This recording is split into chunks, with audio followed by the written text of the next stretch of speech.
And we are back, everyone.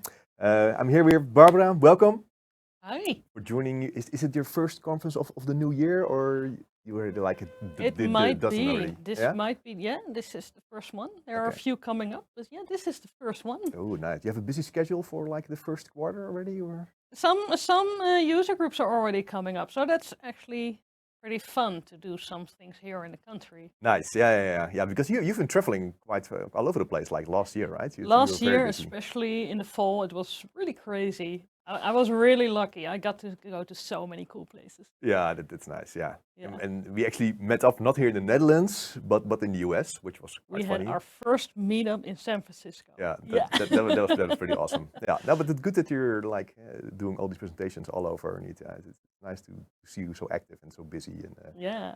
promoting everything. It's really cool. I'm really happy. But today you're giving a not your usual kind of session, right? No, because yeah, I've been doing so much sessions that maybe this is a good time to start talking about sessions. Yeah, I'm definitely looking forward to this. Yeah, feel free to take your place, and then I'll announce you. So next up is Barbara with Speak Up How to Give Great Tech Sessions. While she's preparing, if you have any comments or whatever, feel free to put them in the chat. And if you feel like standing on Barbara's spot next time, feel free to look out for the CFP and apply for the conference next time. All right, I think we're ready. So Barbara, take it away. All right. So when you give a tech session, you need some way to start that session. So what I usually like to do is ask my audience some sort of question. So maybe I'll ask them, who here has given a tech session? So people can raise their hands then, so they have a bit of engagement. And I have that engagement, and I get a bit of a feel of what my audience is like. Maybe they are more experienced than I was expecting, or maybe they are less experienced. I can change my talk up a little bit. Now, this is great in person, but it doesn't work that well in virtual sessions. It's always becoming messy, so I never do this in virtual sessions. So virtual sessions, I might start with an anecdote, like I'm doing now. So that's also a way you can start a session. Or you can just start by saying, hey, this is what we're going to talk about, which is also fine. So today we're going to talk about how you can give tech sessions. I've been giving a lot of sessions. I think giving sessions is a great way to share your knowledge. You get to go places, you get to go to conferences, which is really cool to do. And yeah, it's a great way to share with the community. So that's why I set up a session about giving tech sessions. Now, the second thing you do is introduce yourself. You need to tell the audience who you are. Now, you might put your whole resume in here, but yeah, you don't need to do that. What you can do is tell a little bit about why people should listen to you. And that sounds a little bit weird, like you should sell yourself. But you are telling people this is why you should listen to me. So this is why I am capable of talking about this subject. So my name is Barbara Forbes. And in this part, I would say that I am the Azure Technical Lead at OGD here in the Netherlands,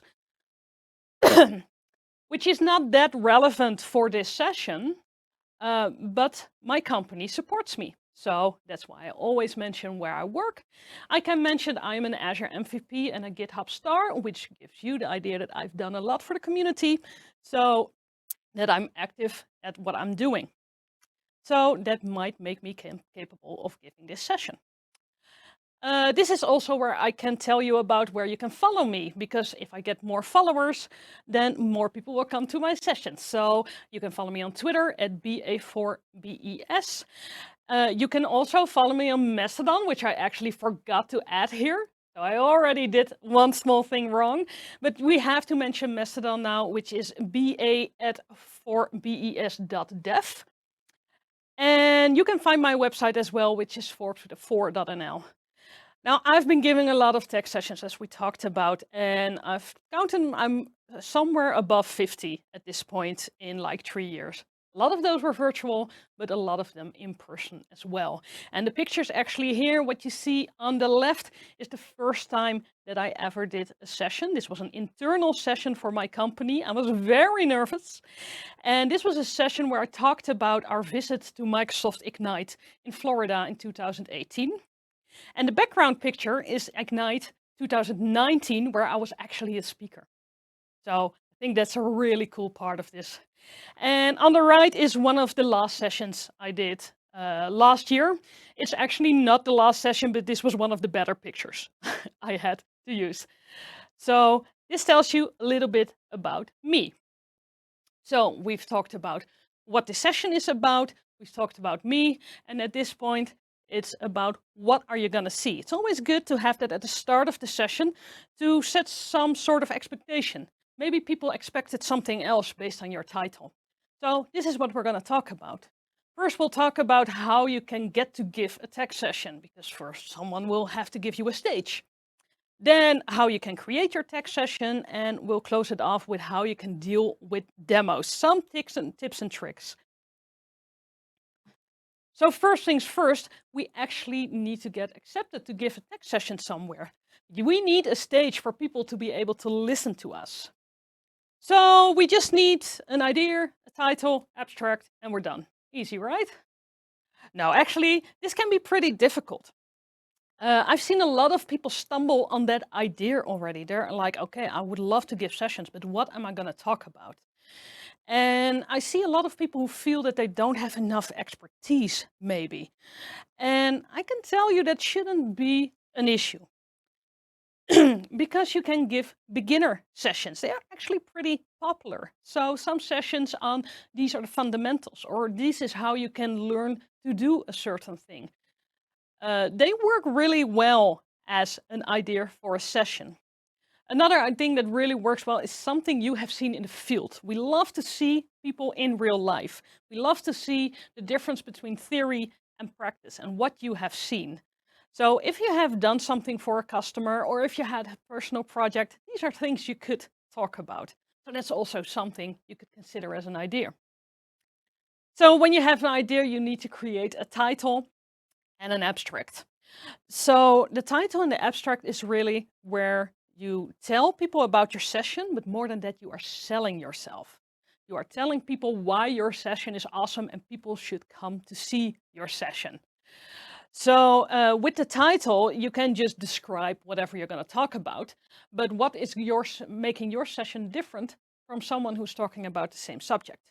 So it's good to have a little fun with the title, but do remember to always mention product names or specific things you are going to talk about, because often conferences have a search option. So they will search for a certain product or a certain technology, and you want to have that in your title. And the abstract, like I said, it's a short description of your title, but it's also a way where you sell yourself, because you need to sell this session to two different parties. You need to sell it to whoever is organizing the conference to make sure that they pick your session. And you need to sell it to the people who have the abstracts in hand, who have the programs, the schedules, and need to know which session they're going to go to. Because often there will be different sessions at the same time as yours. And you want people to come to your session and not the one from your neighbor who also has a great session, but you want them in your room. So that's why the title and the abstract, this can be a bit weird when you're first doing it, that you have to sell what you're doing and get people excited for them.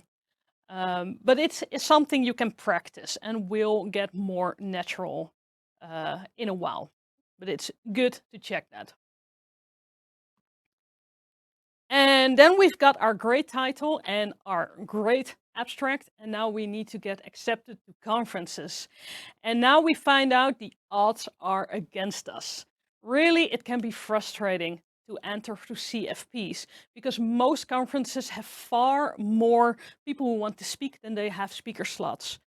And with big conferences, this can be about 10%, where there's 20 sessions and there are like 200 sessions applied.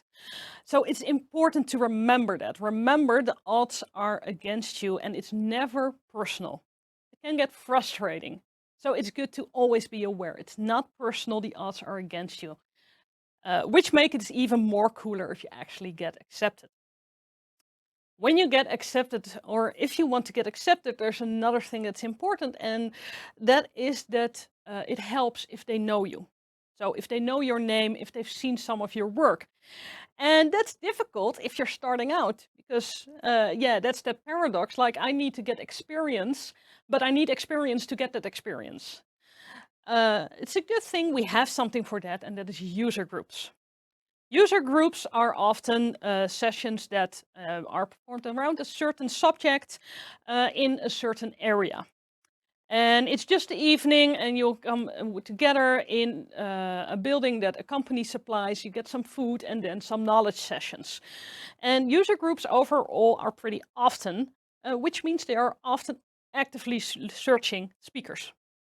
And they are always happy to give new speakers a chance to start out. So you can get some practice, and maybe you are on the Twitter of the user group where they say, hey, this person has done a talk with us, and they can take some photos. Maybe it's even on video, and you have it on YouTube. So when next organizers of events are looking for new speakers, they can see what you are capable of. So user groups are a great way to start. If you want to do that, find a user group in your area that fits the subject that you are interested in and you want to talk about.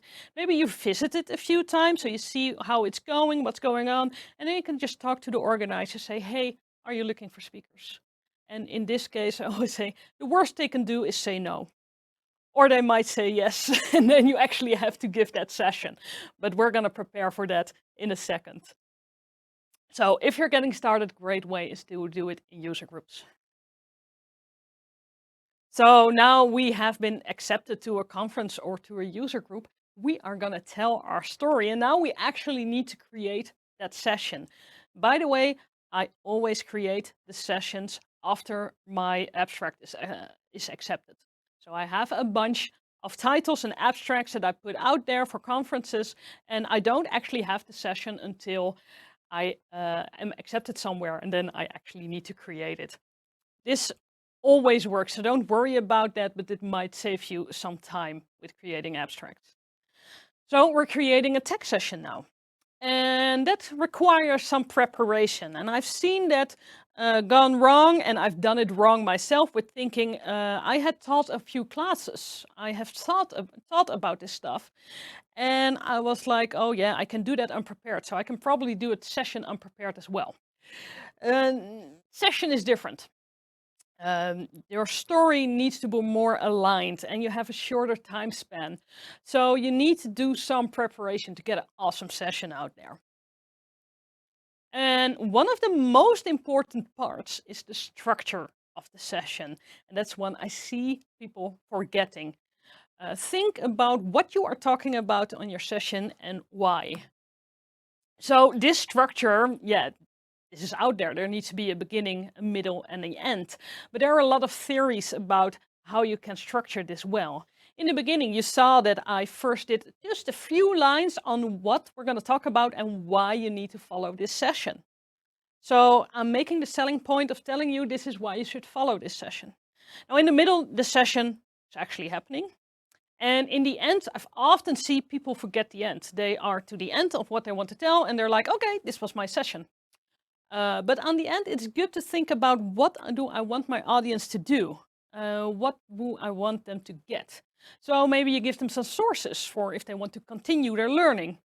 Or maybe you do some sort of call for action where you say, visit this website or start your own technology, stuff like that. So that's often forgotten. It's great to have that at the end. There is another part of the structure that I feel is really important, and that is one that you also saw at the beginning, where I said, this is the schedule. This is what we're going to talk about. And as you see, my sessions are all often in 3 parts. And you can do 2 parts, 3 parts. The reason for this is because of the human attention span. Humans have an attention span of 10 to 15 minutes overall. 15 minutes is pretty safe, sometimes 20 minutes. But after that, they get distracted. That's natural. It's not something to be ashamed of. It doesn't mean your session is boring. No, that's just how the human brain works. So it's better to work with it. So I often divide my sessions into 3 different sections. So that means if someone gets to that point where they're distracted, I can say, and now we're going to start something new. And what I hope to do is get a new attention span going with this. I lay them out pretty clear, those chapters. And I do that because of my own experience, that I sometimes doze off a little bit during a session. Sometimes I just lose my focus for a second and then I want to grab it back again and I get lost in the story because I have missed parts. And by creating different sections, I give people the opportunity to get back into the story. Because I say, okay, what we talked about is done, and now we're gonna start something new.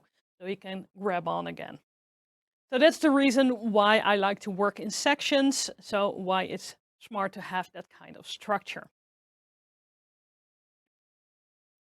Using PowerPoint, I will give you a second here. Because that's the point I want to make.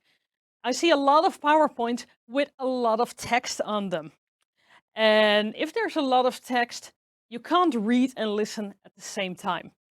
And I found myself, since I'm aware of this, that I always try to force myself to listen to the speaker and not read the PowerPoint. But I have to do that consciously. So if you have a choice, there's a good chance people are reading your PowerPoint and not getting your story. So with text, less is always more. Remember that that PowerPoint is there to help you tell your story, not to tell the story for you. So less is more, and actually I've seen a few people and I've given a few people the challenge to have a PowerPoint without any text at all. And this can be done. It's pretty difficult because sometimes it helps you to tell the story. So if it's fitting, you can add text on there. But stuff like this, I think this is already too much. But then again, PowerPoint is a great tool.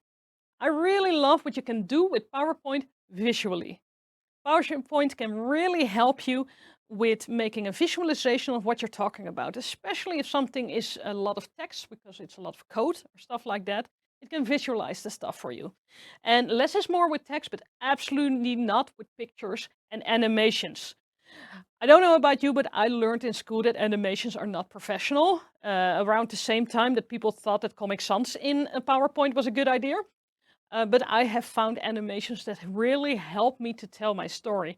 And I want to show an example here. This is an animation I have used for a session around Azure Functions. And I was talking about all different parts of Azure Functions. And I add all the animations together now, but I used this throughout the session to explain where we were at that point. So this is the animation that I used, where I have all different parts that I can talk about at different times. And I'm trying to do this a lot because I feel that it helps with telling my story. And that's what it's supposed to do. So here in PowerPoint, I hear people say, like, you don't have to do animations, less is more. No, sometimes animations are a good thing. And PowerPoint is really powerful. There are so many great options in there. You can use morph to zoom in on certain parts of a picture, and that can look really, really professional. So I do challenge you to check PowerPoint, see what you can do with it. And here's my animation again to give the most important message of this whole talk. If you don't remember anything, or if you can only remember one thing, this is the one. Practice your sessions. I sometimes see that people tend to think that it's cool to tell people that they are unprepared for sessions, where people send out tweets that say, yeah, I'm at the airplane, maybe I should preparing my session now. And the session becomes so much better when you practice it. Practicing really means set it up for yourself, set a clock with it, and do your session, do your story. And this is going to help you for a few reasons, because you're going to find when you practice what things don't work. Or maybe you're going to find when English is not your first language that you're not sure what the correct term is for some things you want to talk about, which in your head make complete sense because in your head you hear them in your native language. And then you have to translate them in English, and you might find out that you have no clue what the word is. So this can really help. If you practice, then you can make sure that that doesn't actually happen on stage. Practice can also really help with feeling more confident about your story. And I know we do it internally. We have internal, when people do sessions, I always say we're going to do a practice run beforehand. And without any doubt, anyone who does this says, I'm really happy that I practiced it, that I did it once before I actually had to do it. So if you only remember one thing, I still practice every session I do. I try to do it 3 times. Doesn't always happen because time can be difficult. But I always practice every session that I do. And I think I did 1 or 2 sessions that I was not that prepared for, so I didn't practice it. And not only did it show, but it made me feel unfulfilled because I was like, I could have done this better. Another thing that practice helps you with is the timing of your session, because that's actually pretty difficult, especially if you're not that experienced with it. You might feel it take like 30 minutes to tell a story, and it might only take 10 minutes. And in a user group, not that big a deal. But in a conference, people really want to know what timing is set up because there's a pretty tight schedule overall. So you can be 5 minutes short or 10 minutes short. That's not that big a deal. But if you go longer, for example, they often don't like it. So it's a good way to time your session, have a timer there, and know if you're on track. So you can time them, and I did that once. I did once give a session where I was like, I got cocky and I was like, oh, I can do this. I've done this in a group. I should be fine. So I started doing the session and I was through all my material within 20 minutes, and I had 15 minutes. So that's really can't happen. And I was very lucky that this was a subject where I could improvise on and fill up the whole session. But this was not the quality I'm aiming for. So I learned it the hard way there. Always practice all your sessions, if it's only for timing, but practice your sessions. So finally, now let's talk about how you deal with demos. Demos are the greatest thing in tech sessions because they bring it to life. They bring to life what you're talking about. Like, you can give a lot of theory, but this is what it looks like in real life. And people love watching demos. So more demos, always have demos in there. I always like to do, if I have a session with demos, I like to put them in between the sections. So it also really helps with the people that get a bit of fatigue, where their attention span is gone. It's like, hey, something new, look, exciting, movement. We're going to talk about the demo and we're going to show it in real life. So demos, always a good idea. But there are some things that can help your demo. And the first one is that you don't have to depend on the demo gods. We like to say that to each other. When we start a session and we say, oh, we sacrifice something to the demo gods, and we're going to pray to the demo gods that everything will go right. Demos fail. They do. It happens. And that's, on one side, that's what makes it fun, because it makes it authentic. It shows you that it's actually a live demo. So demos are going to fail, and that can happen, but it's better to be prepared if it fails. Because you're thinking of, well, maybe something going the wrong way, and I can show you how it was supposed to happen. But what do you think about just the technology is working? It's just really, really slow. Because especially Azure tends to be really slow when it's being watched. It feels that, I'm telling you. So it's better to be prepared for that. So you can do that in a few ways. You can create videos. You can just video your screen, take screenshots of your screen, make a video beforehand. So you still do the live demo, the demo fails or something goes wrong, and you say, okay, that was not supposed to happen. I'm going to show you real quickly what was supposed to happen on this video. And people will like that because, yeah, it's not live anymore, but they appreciate you being prepared. And you can show the video. You can actually do the demo on the video. And it will actually give a pretty similar experience to when you do a live demo. So especially for short sessions where timing can be an issue, sometimes I'll just prepare the video and I'll walk through it like it is a demo.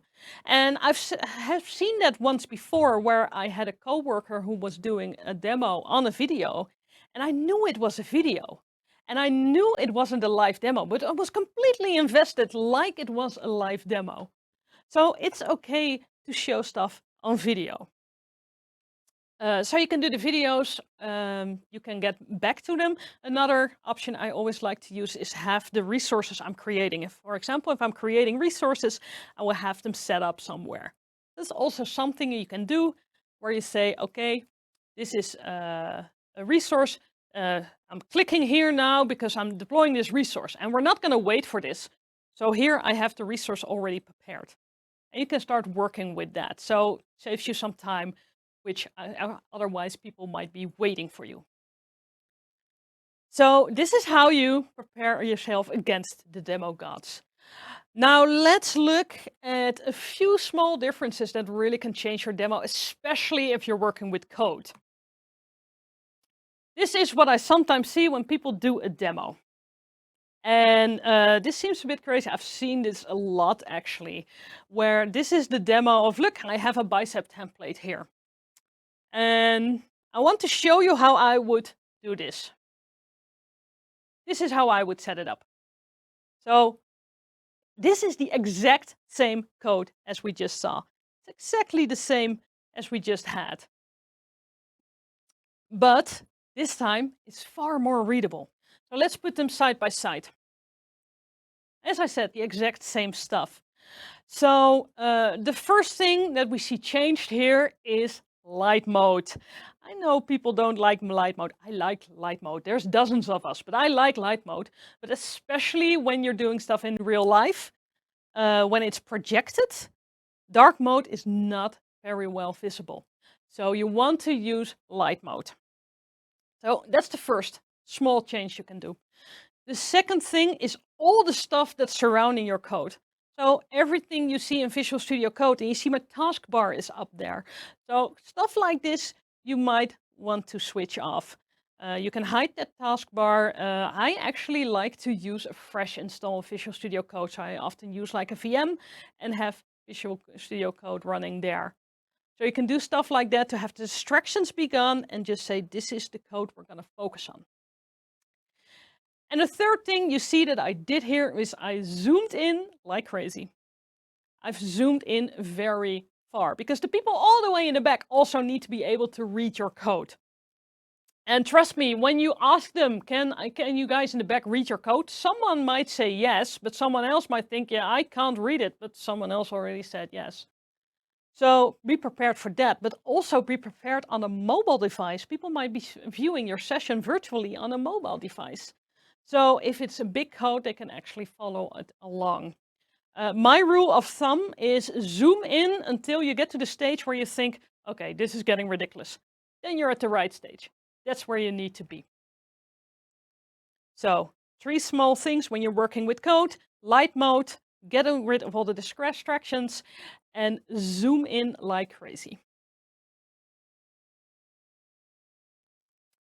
And what's the other most important thing we've barely talked about is to have fun with this. So we've talked about everything you need to do to prepare. And giving a session can be a lot of work, especially if you're starting out, you're not that experienced yet. But it's also so much fun. It's really great to be on that stage and tell people about the stuff that you love to work with.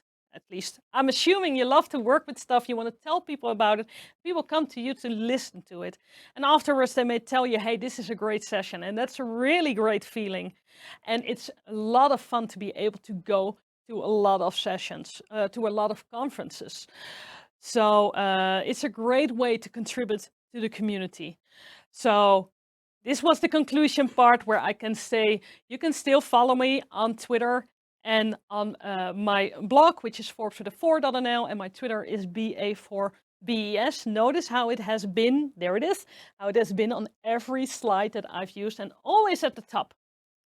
Because if you have this in real life, then often the bottom is not that visible.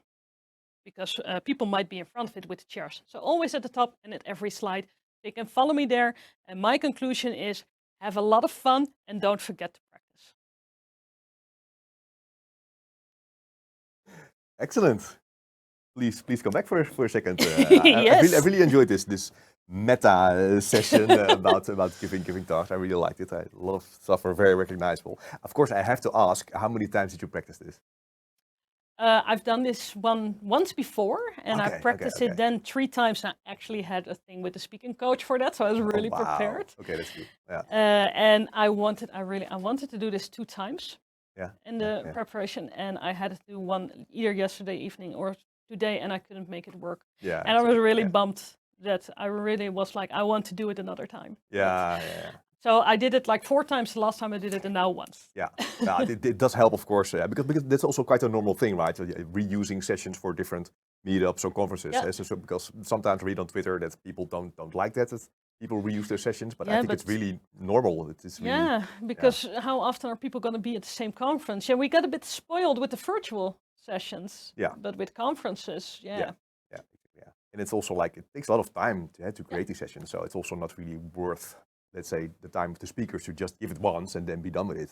So Yeah, exactly. It yeah. actually takes quite a bit of time to create a good session. Any final words except for the practice? Yeah, did we talk about practicing yet? You I- need to not practice your enough. session. By the way, if you're feeling insecure, especially if you're doing this for the first time, find someone to practice with. Yeah, And I will tell this about my one of my first conferences that I was going to do. I was accepted. I was like, oh, I'm going to do a talk. Oh, I should be fine, no problem. And I had a mentor back then, and he said, oh, no, you're not fine. We're going to make this work, but you're not fine yet. That's fine. And he helped me Yeah. create that session. He was very experienced. It was Sander Berghauer. He is very experienced, also an MVP. And he helped me create that whole session. And he set up like 3 different times where I could practice it in front of a group. Excellent. Stuff Yeah. like that. He was really like, and I call it setting up for success. Yeah, exactly. Yeah. And that session would have been a lot worse if he didn't help. I think it was a good session considering how inexperienced I was. Yeah. I think that's very good closing advice, right? Like Yeah. always either seek a mentor or a buddy you can Seek a practice mentor. with. Yeah. A lot of absolutely. people in the community are also able to help you. Exactly. You Yeah. can always ask. The worst thing that can happen is that they say no. Yeah. Or yes. Okay. Well, this has been great, Barbara. Thank you so much for joining us today. Yes, thank you. Excellent. Okay, we'll take a small break and prepare for the final speaker of today.